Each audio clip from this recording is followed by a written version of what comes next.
Hey, what's going on, guys? Tony here, CCxRC, and today on the bench I have got Bag H. That's where we're at. Sway bars. We're going to be installing the transmission, the axles, and I'm going to actually be installing the electronics as well, because I do have them set up now and ready. I've got my receiver here. It's an older one, but it'll work with my system, and I've got my Sidewinder 4 with its EC5 connectors on it. This will work with IC5 batteries, EC5, good to go. This thing will, not in the build video, but I am going to be tuning this. I hook it up to my computer via USB, and yeah, or I've got Bluetooth connectors.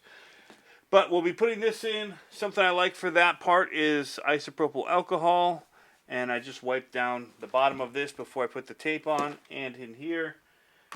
Sometimes with my receivers, I do like this with the really strong Velcro that they've got at Walmart. This is another receiver I have just laying around, but I'm going to save this for something else that'll use it better. So, alright guys, we're going to go ahead and jump on in, open up Bag H, and the first things that they want us to do is go ahead and put in, that is blown out. The first thing that they want us to do is put in the shock mounts. So you got front here, you can see it's using like a grub pin here. And then once those two things are in, we're going to go ahead and put in our transmission plate. Pretty sweet.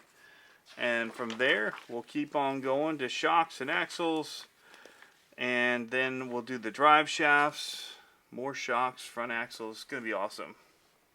Let's do this. First thing, we need this part tray right here. And there's different options that you have depending on your body and the height that it's going to sit. What I'm probably actually going to do is mount a piece of plastic up on the top here with Velcro that'll be on the top of the body, and I'll just put it on here to stick it. And I might do something with a little plate here that'll sit on the front to match whatever the hood height is, and Velcro on that as well. That way I don't have to cut my really awesome looking scale bodies. So I'm going to go ahead and use the shorter ones here, and then we will go ahead and use this taller rack for the back. Should be pretty easy, straightforward for us here. Got our sway bars. I'm going to save this for blue Loctite if I need it. There's our grub pins. Some really long coarse threaded screws to bite into the plastic. So we'll just line all this stuff up on the QRC mat here, which if you guys haven't seen these or know about these, and I'm not mentioning it enough in the videos, this is a magnetic mat. Super awesome. You drop stuff, it sticks. They're great. I didn't have one for the first 5 years I was in the hobby, and when I got one the first time, I was like, how have I not had one of these before this?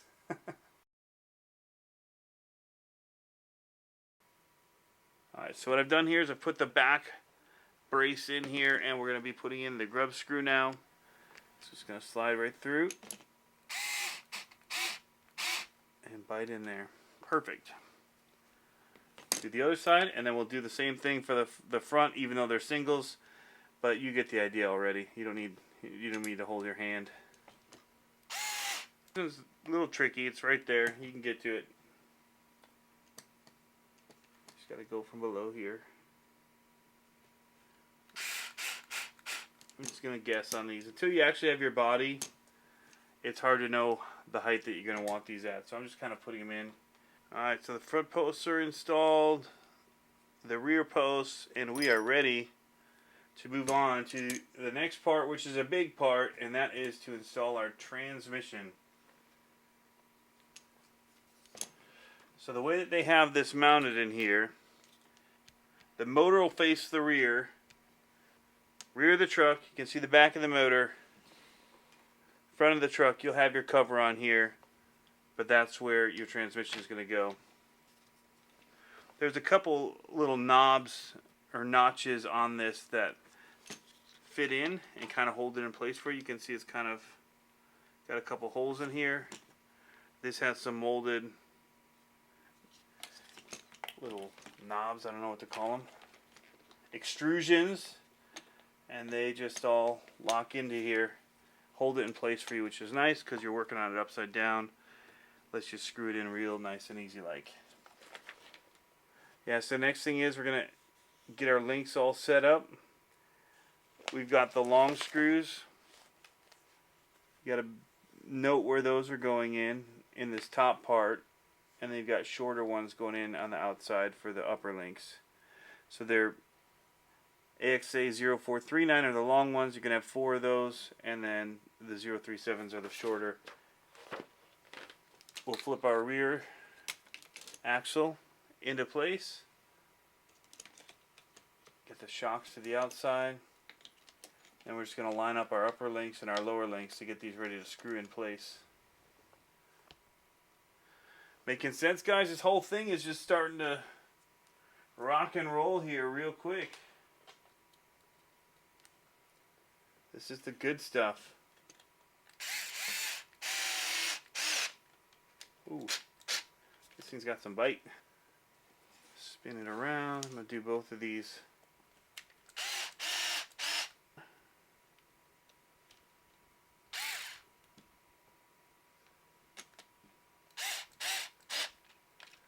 There we go. The shocks are going to be mounted up here, which will happen in a minute. We're going to wait until we get our drive shafts and that installed. We went ahead and just installed the axles and the links. Really simple. Basically, you're putting in 4 screws on each side. 2 of the longer ones here, 2 of the shorter ones. Hold the links on the outsides here and just here.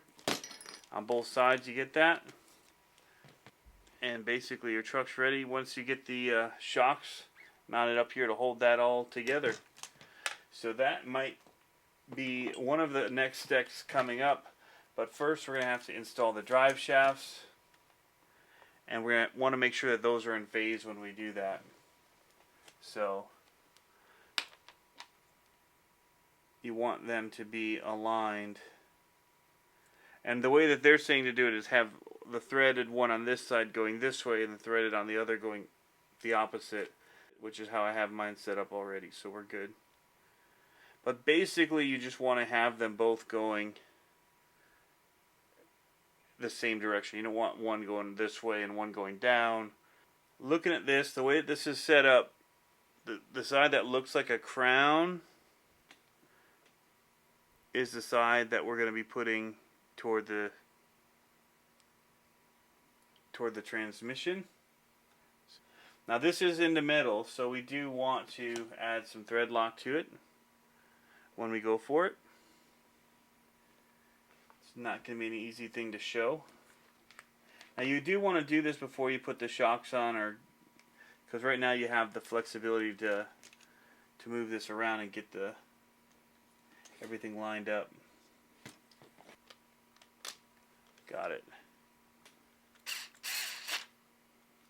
Flip it around. Make sure we have this piece on. I don't have on currently. Concentrate. Boom. One axle.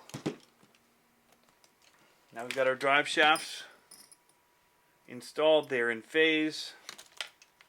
I think the next part is going to be shocks. Get the shocks mounted up with the AX439, which are the longer screws, and we're going to be good to go here, guys, very soon.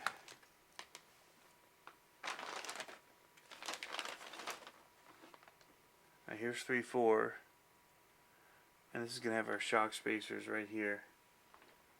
So we need number 3 off of this. So these have pistons for shocks, more shock ball ends if we need them. So we're going to break both these off. I'm going to go back to this one, and we're going to take number 3. Alright, so there's several different mounting options for your shocks here, where you want them to go. Stock is right in the center. So we're going to take two of these plastic pieces that they've got listed in there. They're in part bag 2. I'm going to take one of these longer screws and then make sure that the ball is in the shock. And you're just going to slide these on, and you're going to just, it'll bite right into the plastic. So these just kind of space it away from the chassis a little bit.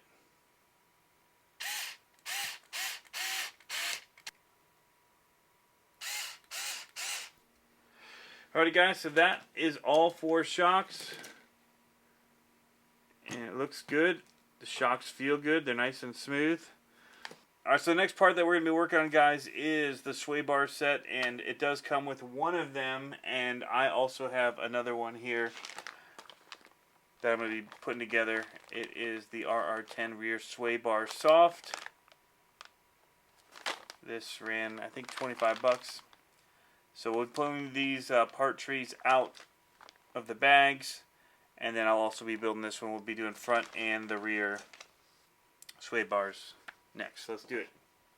Alright, here we go. Slide these tubes in through here. Both of these.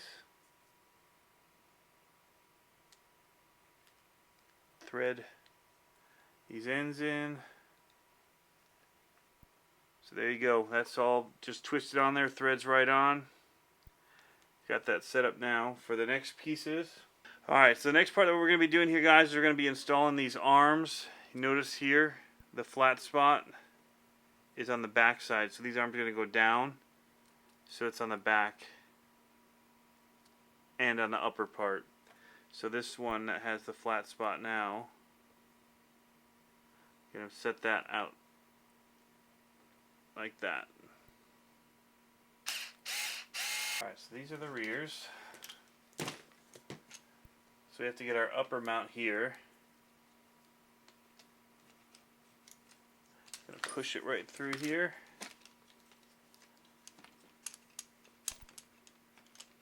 Kind of have to work it through.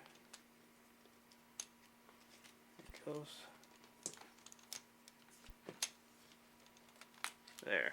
Alright, so you just kind of finagle this through, and now there's going to be parts that are going to hold this right up here, and you got to find this bracket right here. It is number 31352, and that's where we're going to have these little arms.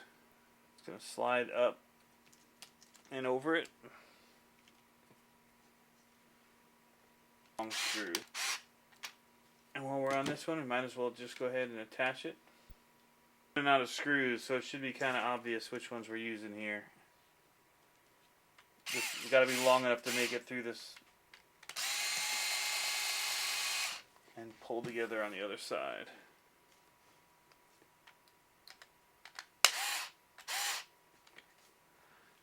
And that's how it should look. Now it's got to do the other side. There it is. And so what this does is it keeps the axles from twisting.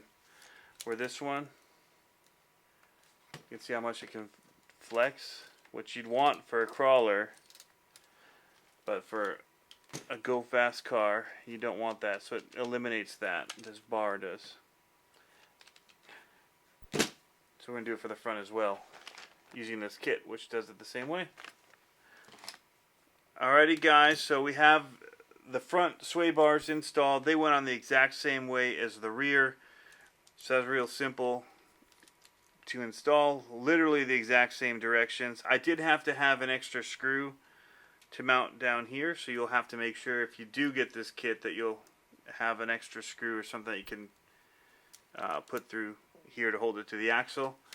Other than that, pretty easy. I'm going to get ready to mount my Sidewinder 4 in here, as well as my receiver. So what I like to do is wipe everything down with isopropyl alcohol. It dries real quick. My tape seems to stick really well when I use it. So that's just kind of what I do. We're going to wipe down both the bottom of the Sidewinder. Make sure it's nice and clean. And the same with the plate inside of here that we're going to be sticking it to. And so we'll wait and see. It dries real quick. You can see it just evaporate. My favorite tape is this gray stuff with this red paper. And I've annoyed myself. I don't usually cut off the paper because it's hard to get it started. So what I typically do is just leave a long trail of that.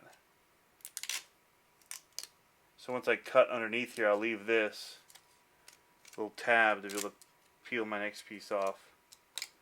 So we'll get a good sized piece here. I try not to do too much handling of it. Get any oils from my fingers on here. Make it not stick as well. So I'll use this knife blade and then I'll just kind of push it in place. I'm going to put my leads for the battery, because of the way that's set up, I want that to head toward the back where the battery is going to go. I have plenty of other cable to have it go to the receiver in the receiver box. This one has tons of extra. I try not to do too much handling of it. Get any oils from my fingers on here. Make it not stick as well. So I'll use this knife blade and then I'll just kind of push it in place. I'm going to put my leads for the battery, because of the way that's set up, I want that to head toward the back where the battery is going to go. I have plenty of other cable to have it go to the receiver in the receiver box. This one has tons of extra. One of the tricks that we do like to do, and I should have done it maybe before I put it in here, is just wrap it around a tool really tight, and that'll give it a nice spring look to it. But I should have done it before I put it in here. Just gonna wrap it around.